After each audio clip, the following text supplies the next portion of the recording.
दुनिया भर में शिपिंग का कारोबार अंतर्राष्ट्रीय व्यापार और समृद्धि के लिए बहुत जरूरी है।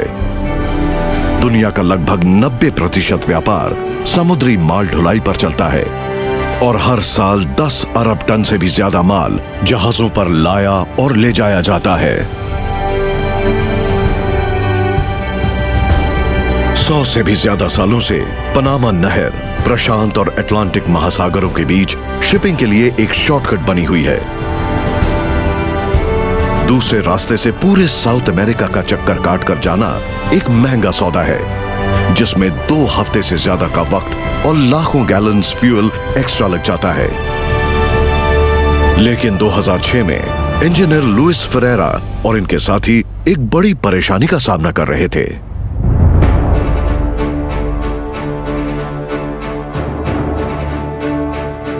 ओरिजिनल पनामा नहर के साथ प्रॉब्लम यह है कि जहाज बड़े होते जा रहे हैं और वो नहर में फिट नहीं हो सकते।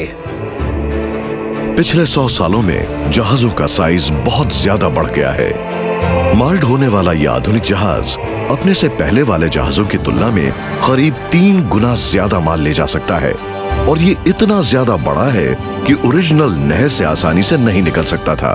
हमें इससे बड़ी नहर चाहिए। इसका समाधान था बड़े पैमाने पर एक इंजीनियरिंग प्रोजेक्ट। पनामा नहर को बड़ा करने के प्रोजेक्ट में नए लॉक चेंबर्स भी बनाए गए, जिसमें हर लॉक चेंबर की लंबाई 4 फुटबॉल के मैदानों के बराबर है। हर चेंबर को एक दूसरे से अलग करने वाले गेट्स की ऊंचाई 11 मंजिल की बिल्डिंग जितनी है। नए लॉक चेंबर्स और चैनल्स बनाने के लिए 15 करोड़ क्यूबिक मीटर जमीन खोदी गई। 44 लाख क्यूबिक मीटर्स कंक्रीट में 1,92,000 टन का स्ट्रक्चरल स्टील डाला गया और 77 किलोमीटर लंबा कनाल बनाया गया, जिसमें से दुनिया के कुछ सबसे बड़े जहाज गुजर सके। लेकिन इसे बनाना इतना आसान नहीं था। हमारे सामने बड़ा चैलेंज था। मतलब आपको समझना पड़ेगा कि ऐसा करने के लिए नहर को पहाड़ों के ऊपर से ले जाना था। आजकल के माल ढोने वाले जहाज इतने बड़े हो गए हैं कि नहर को चौड़ा करने के अलावा दाईं और बाईं तरफ के काफी बड़े इलाकों को भी बंदरगाहों में बदलने की जरूरत थी। कॉन्ट्रैक्ट्स मैनेजर होने के नाते होर्हे डे ला गुआर्डिया जानते थे कि यहाँ पानी के ऊपर और नीचे की जगहों को मॉडिफाई करना बहुत बड़ा काम है। यहाँ हम अप्रोच चैनल देख रहे हैं। नेविगेशन के लिए चैनल को गहरा और चौड़ा करना बहुत बड़ा इंजीनियरिंग चैलेंज था। यहाँ बड़ी बड़ी चट्टानें थीं और ऐसे एरियाज थे जहाँ दलदल वाली जमीन थी, तो ये हमारे लिए एक बहुत बहुत बड़ा चैलेंज था। लेकिन एक बहुत बड़ी नहर बनाने के लिए चाहिए था एक बहुत बड़ा सॉल्यूशन। यह है डार्टानियन, दुनिया के सबसे बड़े कटर सक्शन ड्रेजर्स में से एक, और इसके सामने थी निर्माण में आने वाली एक सबसे बड़ी दिक्कत। नहर कनाल के पैसिफिक छोर पर समुद्र तल में सख्त चट्टानें खड़ी थीं, जो नए बड़े जहाजों के रास्ते में आती थीं। हमें उन जहाजों के लिए नेविगेशनल चैनल बनाना था जो बड़े और गहरे होते हैं। लेकिन डार्टानियन को सख्त से सख्त चट्टानें काटने के हिसाब से ही बनाया गया है। यह पानी के अंदर पत्थरों को फोड़कर छोटे छोटे टुकड़े करने के लिए कंप्यूटर से कंट्रोल किए जाने वाले एक रोटेटिंग कटर टूल का इस्तेमाल करती है और उसके बाद एक बड़े से पंप से उन्हें बाहर खींच लेती है। नए टनल्स के लिए तोड़फोड़ और खुदाई के बाद बहुत बड़ी मात्रा में मटेरियल निकला, जिसने एक बहुत बड़ी परेशानी खड़ी कर दी। हमें उस मटेरियल को डालने की जगह चाहिए थी जो खुदाई में निकल रहा था, लेकिन ऐसी जगह मिलना जहां हम 5 या 6 करोड़ क्यूबिक मीटर्स मटेरियल डाल सकें आसान बात नहीं थी। आसपास पड़ी यह बेकार जगह इस काम के लिए एकदम सही लगती है, लेकिन वहां मटेरियल डालना सच में बड़ा घातक हो सकता था। ये एक खतरनाक जगह थी जहां न तो कोई आ सकता था न ही जा सकता था, क्योंकि यहाँ बहुत सारा अनएक्सप्लोडेड गोला बारूद भरा था। इस जमीन का इस्तेमाल यूएस आर्मी की फायरिंग रेंज के लिए किया जाता था, जिसकी वजह से यहां गोला बारूद फैला पड़ा था। इसका हल निकालने के लिए इंजीनियर्स को इतिहास के एक महान आविष्कारक के आविष्कार का इस्तेमाल करना पड़ा।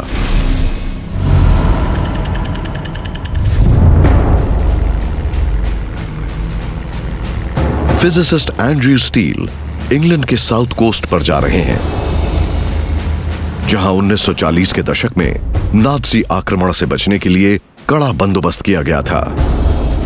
अगर किसी भी खुली जगह पर बॉम्ब्स फैले हुए हों तो किसी का भी पैर पड़ने पर वो फट सकते हैं और लोग मारे जा सकते हैं। तो मिलिट्री ने इसका इस्तेमाल एक हथियार के रूप में किया, जिसमें बिना किसी जवान के वो एक सुरक्षा घेरा बना सकते हैं। सैकड़ों माइंस बिछाने से एक भयंकर रुकावट पैदा हो सकती है। ये वजनदार प्लेट उनसे होने वाली परेशानी को समझाने के लिए इस्तेमाल की जा सकती है। और इन्हें बिछाना बेहद आसान है। एक गड्ढा खोदिए, माइन को रेत के नीचे दबा दीजिए और रेत को फैला दीजिए। देखा, कोई नहीं कह सकता कि इसके नीचे एक माइन है। द्वितीय विश्व युद्ध के दौरान आक्रमण से बचने के लिए ब्रिटेन के बीचेस पर हजारों माइंस बिछाई गई थीं। लेकिन ब्रिटिश के सामने एक परेशानी थी। उसी तकनीक का इस्तेमाल विदेशों में उनके खिलाफ किया जा रहा था। नॉर्थ अफ्रीका में कामयाब जर्मन आर्मी ने बहुत बड़े रेगिस्तानी इलाके में माइन बिछाकर अपने सैनिकों को पलटवार से बचाया। एक पोलिश इंजीनियर योसेफ स्तानिस्लाव कोसास्की, जो जेल से भाग गए थे, उन्होंने इस परेशानी का हल निकाला। और ये थी वो चीज। एक्चुअली ये कोज़ास्की की डिवाइस का थोड़ा मॉडर्न वर्जन है। ये इलेक्ट्रोमैग्नेटिज्म का इस्तेमाल करके रेजोनेंस के जरिए जमीन के नीचे छिपा हुआ मेटल ढूंढ सकती है। हर चीज की एक फ्रीक्वेंसी होती है जिस पर वो वाइब्रेट करती है, जैसे कि एक घंटी। जैसे किसी भी ठोस चीज पर कुछ मारने से वायर के कॉइल में इलेक्ट्रिक करंट एक खास फ्रीक्वेंसी पर फ्लक्चुएट करता है। ये अपने पास के कॉइल में एक करंट भी पैदा कर सकता है। अगर कॉइल्स एक ही नेचुरल फ्रीक्वेंसी के हैं तो करंट दूसरे कॉइल को एम्पलीफाई करता है और उसकी गूंज तेज होती चली जाती है।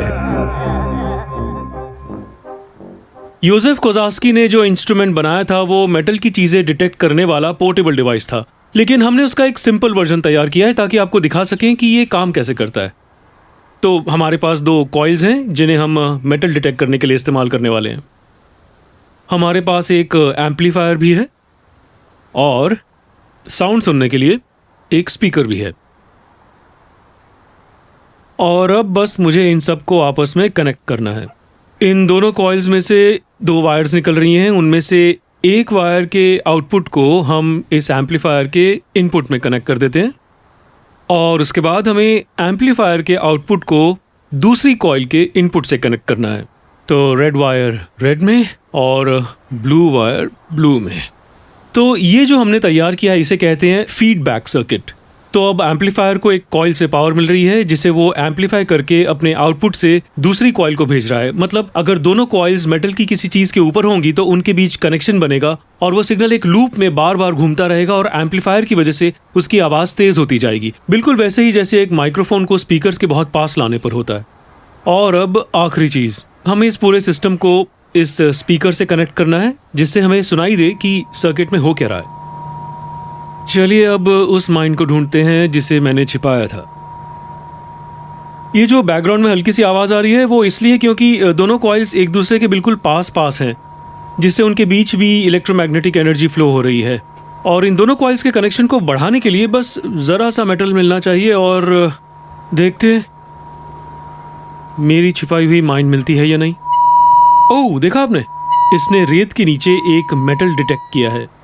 चलिए चेक करते हैं। इसका काम हो गया, देखते हैं।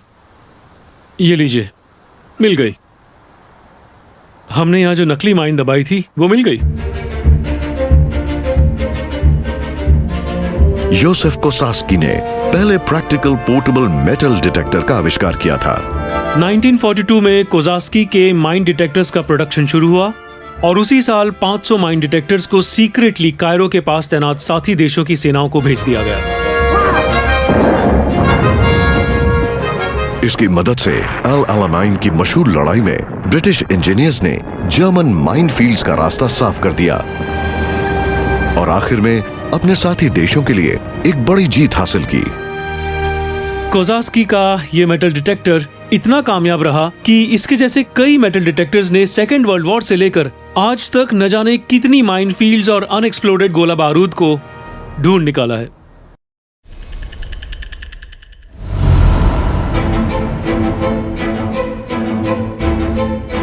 पनामा कनाल एक्सपेंशन प्रोजेक्ट पर कोज़ास्की के आविष्कार के आधुनिक उपकरण अनएक्सप्लोडेड खतरनाक गोला बारूद से भरे पड़े इलाके को साफ करने के काम आए।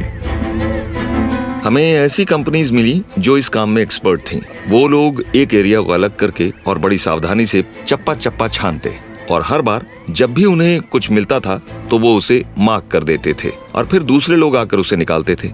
उसके बाद वो उनका एक जगह ढेर लगाकर उड़ा डालते थे। कुल मिलाकर 3000 से भी ज्यादा अनएक्सप्लोडेड गोला बारूद निकालकर उड़ा दिया गया। वो एक सबसे बड़ा चैलेंज था क्योंकि थैंक गॉड कि कोई जख्मी नहीं हुआ और कोई एक्सीडेंट नहीं हुआ और हमने 460 हेक्टर्स अनएक्सप्लोडेड गोला बारूद हटा दिया। लेकिन आसपास के विस्फोटकों को हटाना सिर्फ एक शुरुआत थी।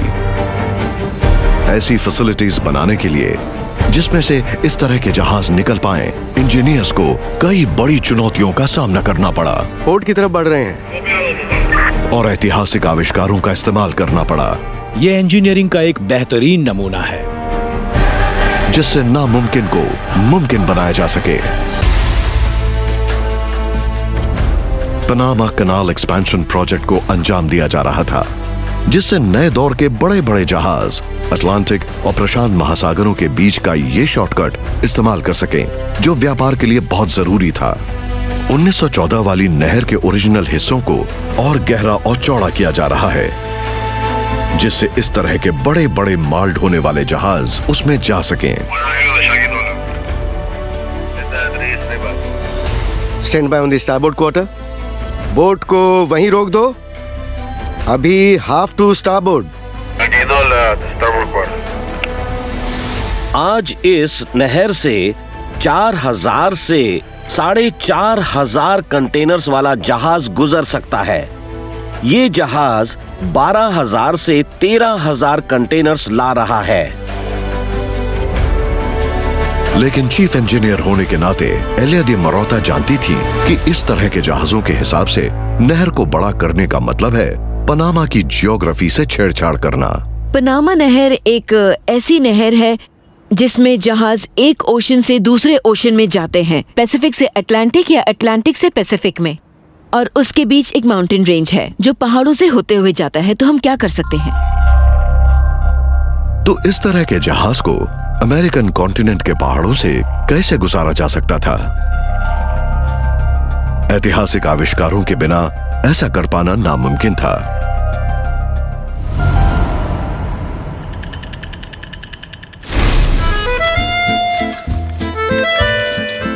इंजीनियर डॉक्टर रीस मॉर्गन फ्रांस की लोर वैली में आए हैं एक ऐसी तकनीक को परखने के लिए जिसने पानी के यातायात को हमेशा के लिए बदल दिया था। 17वीं शताब्दी की शुरुआत में फ्रांस के किंग हेनरी IV को एक देश दोबारा बनाना पड़ा जो दशकों के धार्मिक युद्धों से तबाह हो गया था। देश में खाने की कमी होने की वजह से राजा को पूरे देश में माल भेजने के लिए एक सही तरीका चाहिए था। जमीन के रास्ते माल भेजना बड़ा सीधा सा तरीका है, लेकिन गांव के इलाके में डाकू घूमते रहते थे और उसमें आप माल की एक लिमिटेड मात्रा ले जा सकते थे और उस पर सड़कों की हालत इतनी खस्ता थी कि माल आसानी से खराब हो सकता था। लेकिन फ्रांस के नदियों के नेटवर्क ने एक कारगर तरीका दिया। राजा ने एक नहर बनाने का फैसला किया जिससे उत्तर में सीन को दक्षिण में लोअर के साथ जोड़ा जा सके। लेकिन उसमें एक दिक्कत थी। दो नदियों के बीच 40 मीटर ऊंचा एक पहाड़ था। 31 साल के हाइड्रोलिक्स इंजीनियर ह्यूगे कॉस्नियर को एक ऐसा रास्ता निकालना था जिससे बोट्स को ऊपर की तरफ ले जाया जा सके, और उन्होंने जो रास्ता निकाला वो वास्तव में कमाल का था।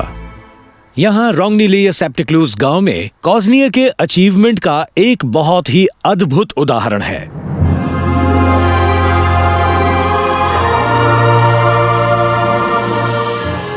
स्टेयरकेस लॉक, जो यूरोप में अपनी तरह का पहला है। 7 इंटरकनेक्टेड चेम्बर्स बोट्स को खड़ी चढ़ाई पर चढ़ा सकते थे। ये इंजीनियरिंग का बड़ा अनोखा और खूबसूरत उदाहरण है। ढलान को पार करने के लिए बोट्स को एक बार में 3 मीटर ऊपर उठाने के लिए लॉक चेम्बर्स या पॉन्ड्स का एक सीक्वेंस बनाया गया। इस लॉक सिस्टम की खूबसूरती और शान देखकर तो मैं वाकई गदगद हो गया। ये सोचकर हैरानी होती है कि इसे करीब 400 साल पहले ही बनाया गया था।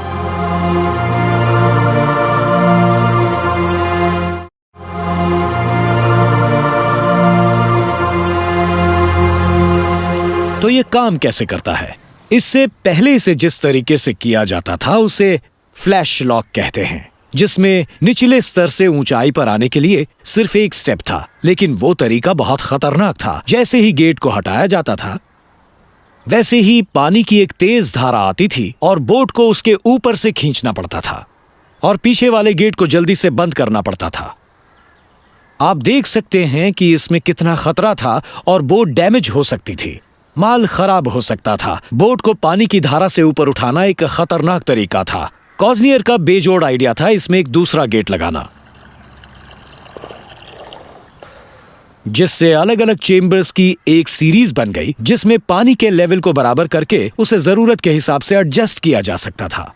इसमें बोट लोअर लेवल से आती थी और उसके पीछे का गेट बंद हो जाता था, जिससे बोट चेम्बर के अंदर बंद हो जाती थी। उसके बाद इसमें धीरे धीरे पानी छोड़ा जाता था जब तक दोनों चेम्बर में पानी का लेवल बराबर ना हो जाए। अब इस गेट को आराम से खोला जा सकता था बिना किसी तेज धारा के,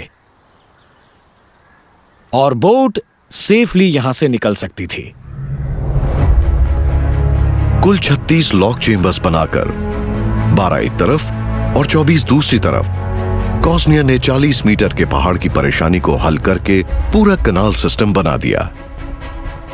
जरा सोचिए, हजारों कनाल बोट्स अपना माल लेकर इस लॉक सिस्टम से आती जाती हों। वो नजारा देखने लायक होता होगा। सही मायनों में इंजीनियरिंग का पहला कदम।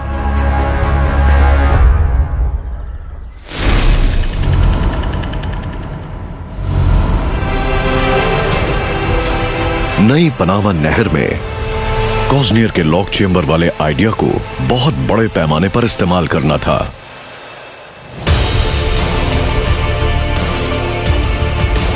चीफ इंजीनियर एलिया डी मरोटा 2 नए बड़े बड़े लॉक चेम्बर्स वाले स्टेयरकेस बनाने की इंचार्ज थीं।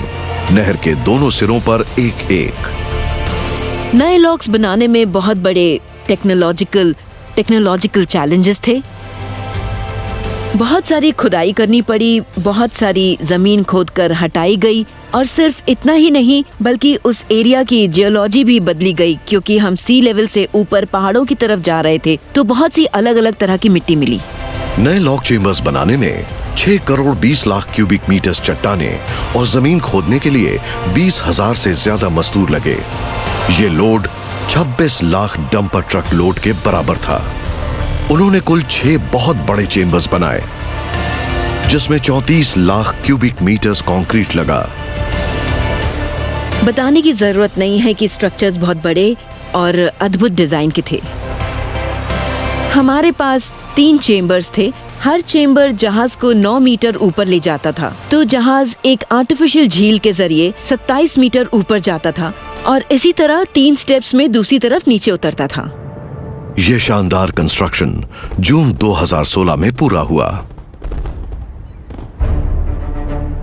और ये नया माल ढोने वाला बड़ा जहाज टेस्ट के लिए जाने वाला था।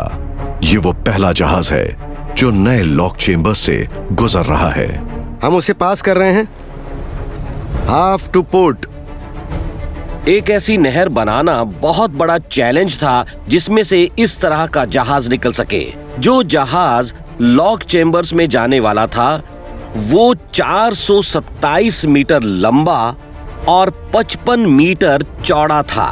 भले ही लॉक चेम्बर्स एक ओलंपिक स्विमिंग पूल की लंबाई से ज्यादा चौड़े थे, लेकिन चौड़ाई में जहाज के दोनों तरफ कुछ ही सेंटीमीटर की जगह बची, जिसकी वजह से चीफ कैनाल पायलट मारियो चोंग के पास गलती की बहुत कम गुंजाइश थी। उसे वहीं रोक दो। Hard to starboard. अभी स्टार्ट कीजिए। Hard to starboard. ये एक बड़ा चैलेंज था। वो एक अलग तरह का जहाज था जिसमें बहुत डिस्प्लेसमेंट थे, इसलिए बहुत सावधानी बरतने की जरूरत थी और उन्हें पुराने जहाज और लॉक्स की तुलना में अलग तरीके से ट्रीट करना था। रुकने में ज्यादा टाइम लगना, अचानक कोई ऐसा मूवमेंट हो जिसे आप ठीक से कंट्रोल नहीं कर पाए तो कभी भी कोई एक्सीडेंट हो सकता है। वो नीचे तली से टकरा सकते हैं क्योंकि वो बहुत ही बड़े होते हैं, तो ये एक बड़ा चैलेंज था। लेकिन यही तो हम पायलट्स को चाहिए, हमें चैलेंज बहुत अच्छे लगते हैं। मारियो को 3 बड़े बड़े लॉक चेम्बर्स के जरिए जहाज को आगे बढ़ाकर नहर के ऊंचे हिस्से तक पहुंचाना था, लेकिन उन लॉक चेम्बर्स के साइज और स्कोप ने दूसरी चुनौतियां खड़ी कर दी। वैसे तो दुनिया में ऐसे लॉक्स हैं जो ज्यादा चौड़े हैं, लेकिन ऐसा कोई लॉक नहीं जो इससे ज्यादा चौड़ा, लंबा और गहरा हो, और उसके साथ उसमें 3 स्टेप्स हो। इस परेशानी को हल करने के लिए इंजीनियर्स ने पुराने जमाने के आविष्कारों की तरफ नजर दौड़ाई। ये वाकई बहुत बड़ा है। मैं सच में एक्साइटेड हूँ। जिससे नामुमकिन को मुमकिन बनाया जा सके। पनामा नहर प्रशांत और अटलांटिक महासागर को जोड़ती है और इसे बड़ा बनाने में $5 अरब की लागत आई। इसे इतना बड़ा बनाना था जिससे आधुनिक से आधुनिक जहाज निकल सकें, जैसे 324 मीटर लंबा और बहुत बड़ा ये जहाज जिसे पायलट मारियो चोंग को लॉक चेम्बर से गुजारना है। Half two port, half two port. उस पर नजर रखो। इस वक्त हम नई जनरेशन्स के बड़े जहाजों को इसमें ले जाकर देख रहे हैं। इसमें सबसे मुश्किल काम था ये पूरा प्रोसेस, यानी जहाज को लॉक चेम्बर से होते हुए चेम्बर पार कराना और जहाज को लॉक चेम्बर्स के अंदर सही पोजीशन में रखना। बड़े बड़े लॉक चेम्बर्स वाले 2 स्टेयरकेस नहर के दोनों छोर पर एक-एक, जिन्हें जहाजों को 27 मीटर ऊपर उठाने के लिए डिजाइन किया गया था, यानी 8 मंजिल की बिल्डिंग के बराबर, जिससे जहाज नहर के ऊंचे हिस्से तक पहुंच सके। लेकिन chief locks design engineer Cheryl George जानती थीं कि नए लॉक चेम्बर्स को मौजूदा लॉक चेम्बर से बड़ा बनाने के अलावा और भी बहुत कुछ करना है। नए लॉक्स बनाने में सबसे बड़ा चैलेंज ये था कि उनमें हम किस तरह के गेट्स इस्तेमाल करने वाले हैं।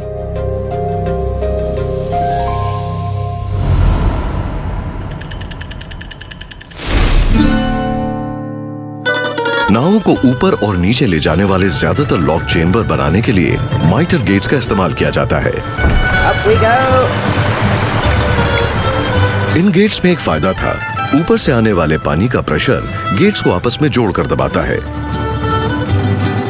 लेकिन जब लॉक चेम्बर्स बड़े हों तो गेट्स भी बड़े होते हैं, और वो इतने बड़े थे कि उन्हें बहुत ज्यादा जगह चाहिए थी, और वो इतने भारी थे कि उन्हें सपोर्ट देना मुश्किल था। इसीलिए इंजीनियर्स ने बड़े लॉक चेम्बर को बंद करने का दूसरा तरीका सोचा।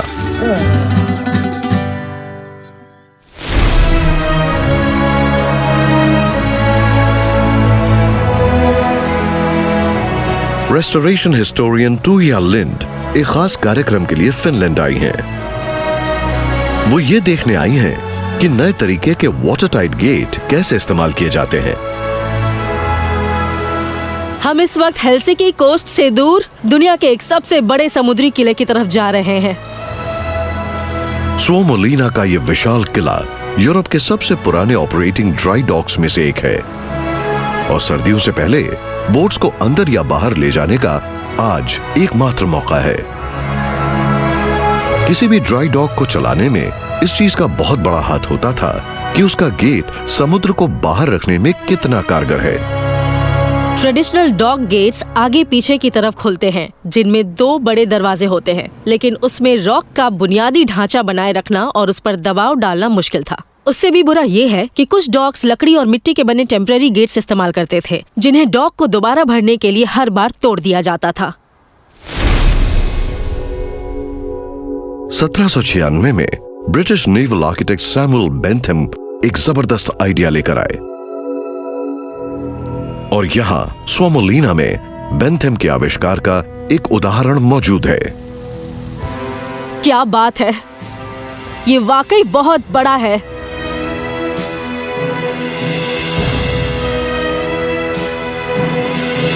इसे कहते हैं शिप केसॉन। ये गेट और बोट के बीच लगा एक और गेट है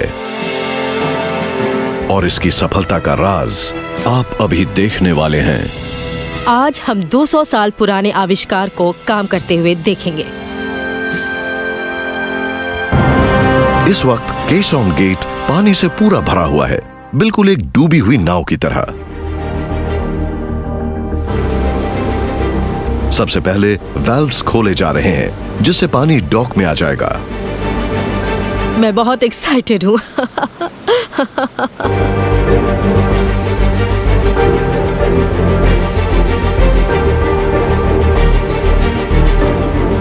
अब डॉक में पानी का लेवल इतना हो गया है कि हम कैसन गेट के पानी को बाहर निकालना शुरू कर सकते हैं और उसके बाद वो गेट तैरने लगेगा।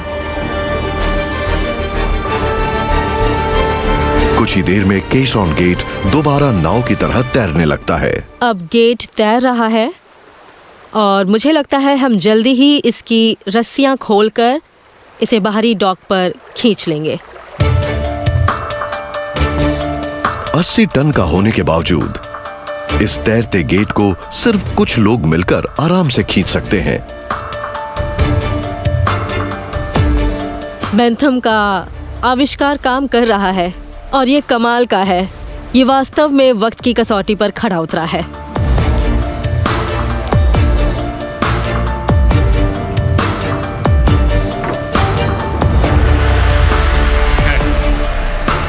शिप केसॉन के रास्ते से हट जाने के बाद बोट्स जब चाहे तब डॉक से अंदर बाहर जा सकती हैं। ये वाकई देखने लायक है।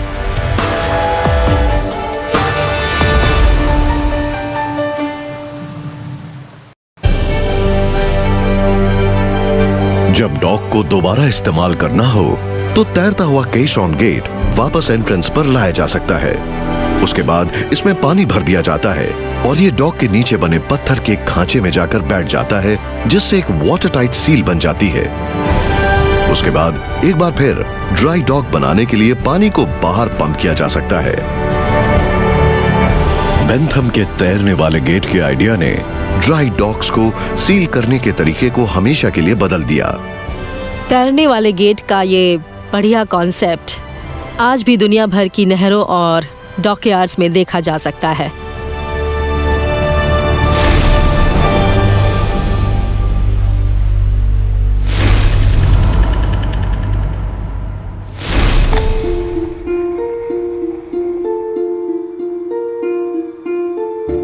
पनामा नहर के नए लॉक चेंबर्स में तैरने वाले केसॉन गेट का कॉन्सेप्ट लेकर उसे बहुत बड़े पैमाने पर बनाया गया।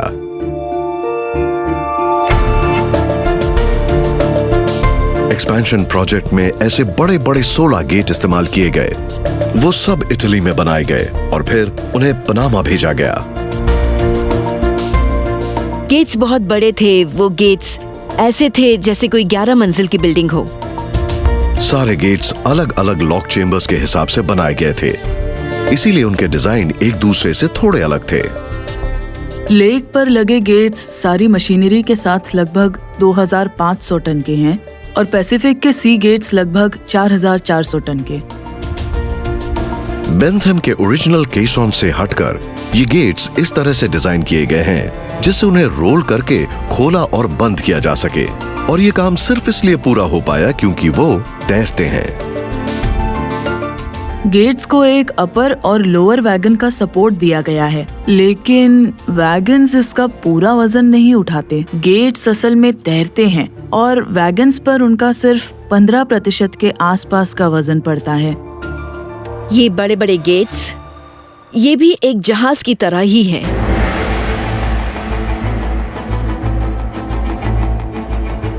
रोलिंग केसॉन गेट्स ने एक और बहुत बड़ी समस्या हल कर दी जो माइटर गेट्स के साथ थी। हर लॉक चेंबर के दोनों सिरों पर 2 की बजाय सिर्फ एक गेट होने की वजह से साइट पर किसी भी तरह का रख रखाव जहाजों को छोड़े बिना किया जा सकता है। At 12 o'clock। और कभी भी इतने बड़े इन्वेस्टमेंट की भरपाई के लिए यह बहुत जरूरी है। हमारे पास सिर्फ एक लेन है, हम किसी के लिए भी इसे बंद नहीं कर सकते। हमें 24/7 इसे खुला रखना है। लेकिन जिंदगी में दुर्घटनाएं तो होती ही हैं और शिपिंग इंडस्ट्री उससे अछूती नहीं है, जैसे कि पनामा नहर के पुराने लॉक चेंबर्स में देखा गया।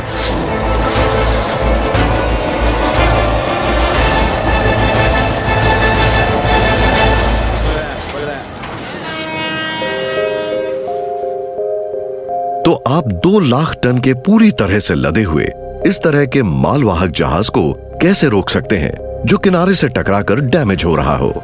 उसे वहीं रोक दो। मिडशिप्स।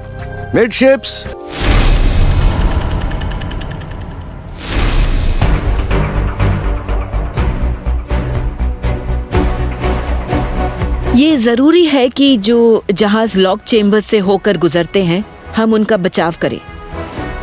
इसलिए हमने सब जगह फेंडर्स लगाए। अटलांटिक और पैसिफिक के बीच करीब 6000 फेंडर्स लगे हैं जिससे जहाज और लॉक चेंबर्स आपस में टकराए नहीं।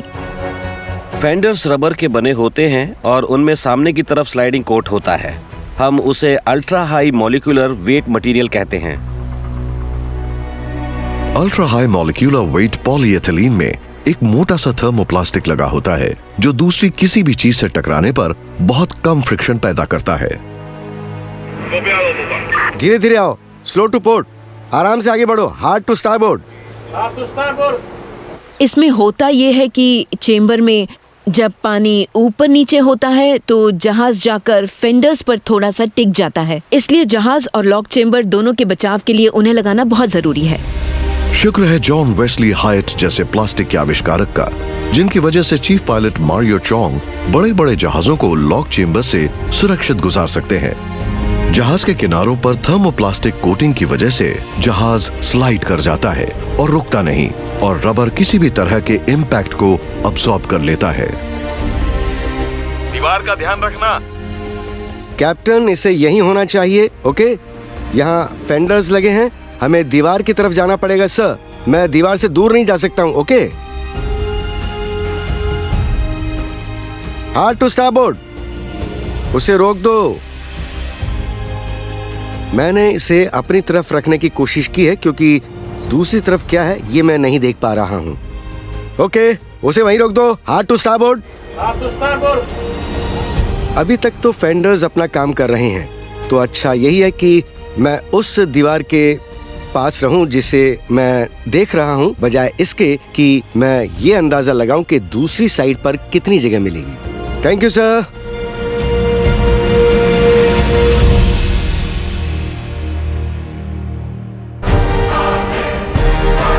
अभी तक तो बढ़ाई गई नहर बिना किसी परेशानी के चल रही है, लेकिन अच्छी तरह चलने के बावजूद अभी भी एक उलझन है जिसे इंजीनियर्स को सुलझाना है, और उसका हल निकालने के लिए उन्हें पलटकर अतीत में देखना पड़ा। ऐसा लगता है जैसे एक फंक्शनल स्ट्रक्चर नहीं बल्कि कोई चर्च हो, जिससे नामुमकिन को मुमकिन बनाया जा सके। पनामा नहर को बड़ा करना सेंट्रल अमेरिका के अब तक के सबसे बड़े इंफ्रास्ट्रक्चर्स में से एक है। ओरिजिनल चैनल्स अब पहले से ज्यादा गहरे और चौड़े हो गए हैं, और बड़े बड़े नए लॉक चेंबर्स का मतलब है कि बड़े से बड़ा जहाज अटलांटिक और प्रशांत महासागरों के बीच का शॉर्टकट इस्तेमाल कर सकता है।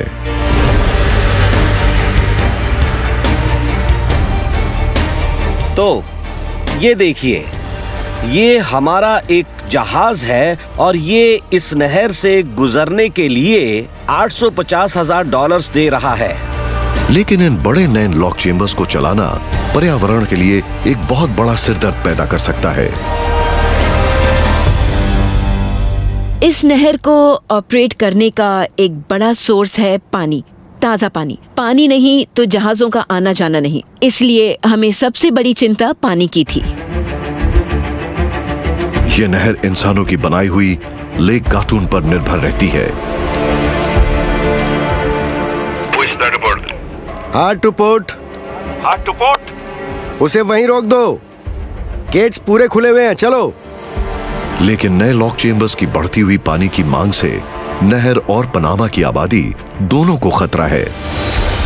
हमें पानी के इस्तेमाल को लेकर बहुत सावधान रहना था, क्योंकि ये चेम्बर्स और जहाज बहुत बड़े थे, जिनके आने जाने के लिए पानी बहुत इस्तेमाल होता था। पनामा और कोलोन शहर पीने का पानी गटून लेक से लेते हैं, इसीलिए ये सिर्फ जहाजों के आने जाने के लिए ही नहीं, बल्कि शहरों में इस्तेमाल होने वाले पानी के लिए भी बहुत जरूरी है। सबसे बुरी हालत तब होगी जब हम नए लॉक चेम्बर उतनी तादाद में नहीं निकाल पाएंगे। इतने बड़े पैमाने पर पानी बचाने के प्रोजेक्ट का सामना करते हुए इंजीनियर्स एक बार फिर समस्या का हल निकालने के लिए पुराने आविष्कारों की तरफ नजर दौड़ाने लगे।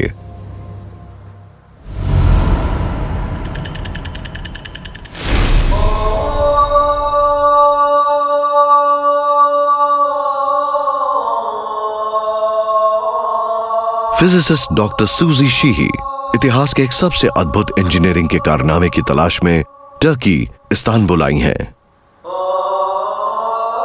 वो कारनामा जिसने कभी एक छोटी सी बस्ती को एक ग्लोबल पावर हाउस में बदल दिया था, और इसका रहस्य इस शहर की सड़कों के नीचे छुपा हुआ है।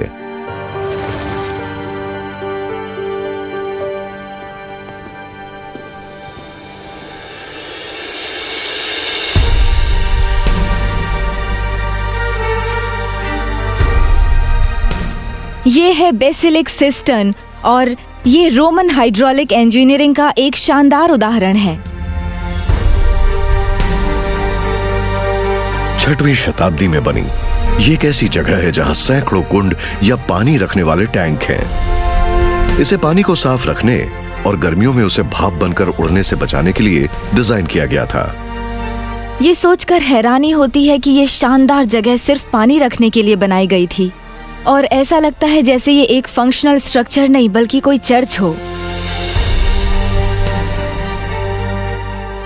ये 140 मीटर लंबा और 70 मीटर चौड़ा है, और इसमें 300 से भी ज्यादा मार्बल कॉलम्स लगे हैं, जिनकी वजह से छत जमीन से 9 मीटर ऊपर है।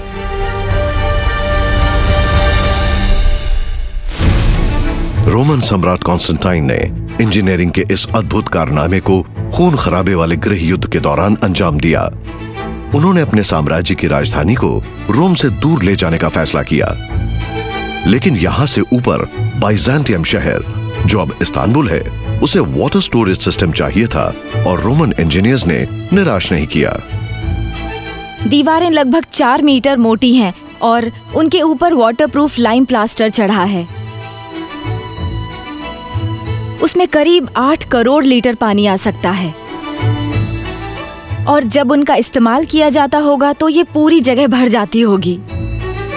ये बेसिलिका सिस्टर्न एक चौंका देने वाला 250 किलोमीटर लंबा चैनल्स का नेटवर्क है, जो आज तक इस्तांबुल की क्षितिज पर हावी है। वो पहाड़ों और जंगलों से ताजा पानी शहर में लाए और इसे दुनिया का एक सबसे बड़ा सेंटर बना दिया। ये पूरा सिस्टम इतनी अच्छी तरह बनाया गया था कि इसे अपना कीमती माल पहुंचाने के लिए गुरुत्वाकर्षण के अलावा कुछ नहीं चाहिए था। इस शहर को बनाने में जो हाइड्रोलिक इंजीनियरिंग लगी थी वो कमाल की थी, और उन इंजीनियर्स के बिना ये शहर कभी उतना कामयाब नहीं होता जितना ये था। और ये बात सोच से परे है कि इस खूबसूरत स्ट्रक्चर का इस्तेमाल ऑटोमन सुल्तान आज भी कर रहे हैं, इसके बनने के करीब 1400 साल बाद भी।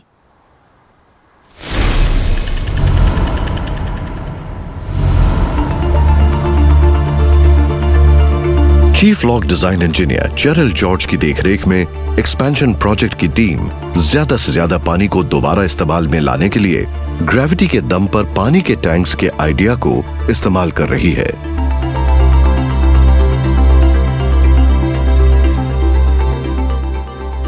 कॉन्सेप्ट ये था कि वाटर सेविंग बेसिन्स बनाने हैं, जिससे नए लॉक चेम्बर्स के हर लॉकेज में लिमिटेड पानी इस्तेमाल हो।